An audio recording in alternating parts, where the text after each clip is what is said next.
Okay, Matthew, 3-2 loss here against Larne at Summer Park. Bit of a crazy end to the game. Give us your thoughts overall on the performance. Thought we started. I wouldn't say we started poorly because that's wrong. Obviously, the set piece is disappointing because people have jobs to do, and we can stop set pieces as such because if you mark your man and he scores them, fair enough. But two people haven't took the information on board that we drill into them. It's not like it's just done on the spur of the moment. It's on the board. It's on the PowerPoint, which is replayed constantly, or as soon as they get to the ground at 1:30. So it's a lapse in concentration, and then we're chasing the game. Second goal's poor to give away, and I felt then we stood off and we showed them too much respect. They're a good team, I've no doubt about that, but I don't care whoever you're playing against. If you go and have a go, you might get something. I would rather lose having a go, and I said to them at half time, probably not as polite as that. Go and have a go. See if we have a go and we get beat. I'll just hold my hands up and just say we're not as good as either AI think we are or what they actually are. And I thought in the second half we did have a go. We went and we just showed intensity. We showed a little bit of courage in terms of getting on the ball, moving the ball, and actually getting on the end of things. And that's what happens if you create chaos. And I'm not saying we just pumped it in the box, but we tried to get the ball forward. We moved forward. We went as a pack. It was night and day. Two halves, and that's not to say the first half was brutal. It's just the second half was good, and we've got to play like that. I look at us and I know we're fit. People telling me, the full-time team, how can you keep going? Well, we're running beyond them in the 90th minute, and I'm looking at it, and it happens because we're at home and the crowd's getting behind us, all the rest of it. I get that, but we know where we're at fitness-wise, and I defy anybody to tell me that we're not as fit as any team in this league, if not fitter. We know what we do. There's a reason why we work them so hard in training so they can go and keep going till the 95th minute. And today, the first 45 killed us, or I suppose the first 15 killed us with the 2 goals. Yeah, as you said, towards the end of the game, we were really pressing to get that equaliser at the time.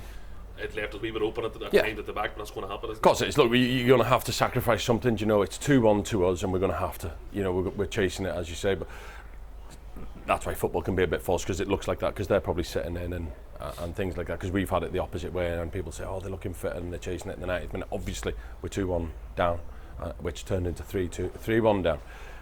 We've just got to keep believing what I'm asking them to do, that we can deliver it, and I think they can.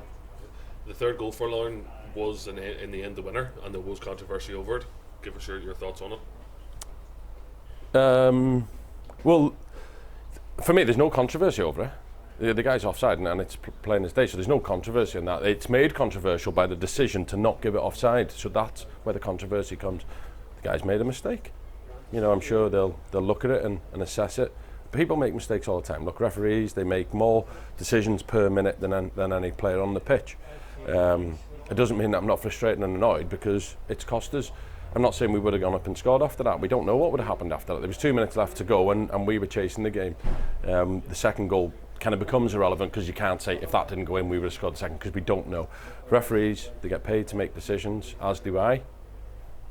I have to answer to people when I make the wrong decision.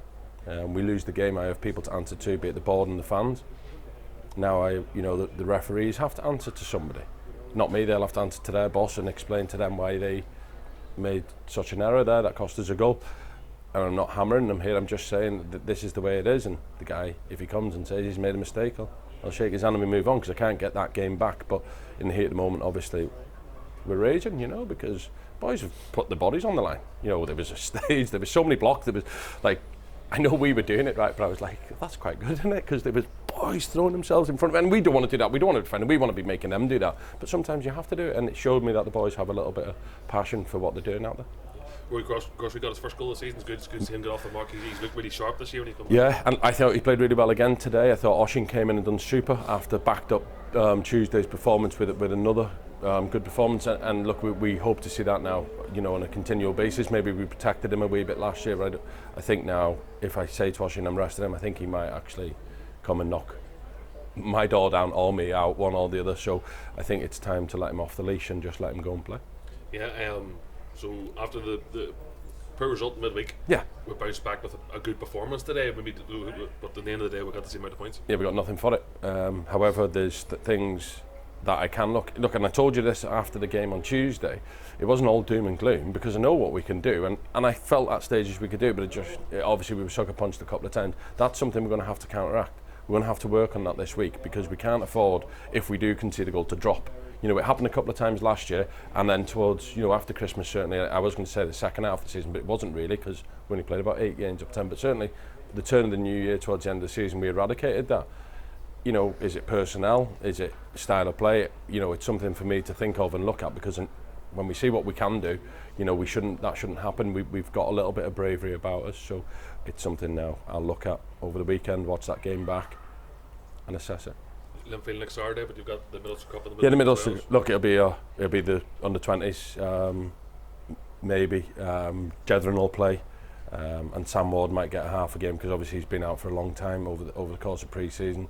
Barring that, it would be, you know, it will be the under-20s. It's something that we've done over time, and give boys the experience to go out and play, and it'll be good for them to get here. And you know, how big of a crowd we get, I don't know, but I would like to see people come, because I don't want people to be defeatist, because I'm not being defeatist. I want the young lads to experience first team football, what happens pre-game, you know, the different things that's done that we do, as opposed to what, you know, has happened at under-20 football. So it'll be good for them. And Donington, we know, is going to be a tough game. We were down there pre-season, a lot of respect for Scobie and his, you know, his staff and the team, because they're a lot of good players, and it'll be good for our guys to challenge, to see how far they are away from, you know, actually getting to play regular football with us. Good man, thank you. Thank you.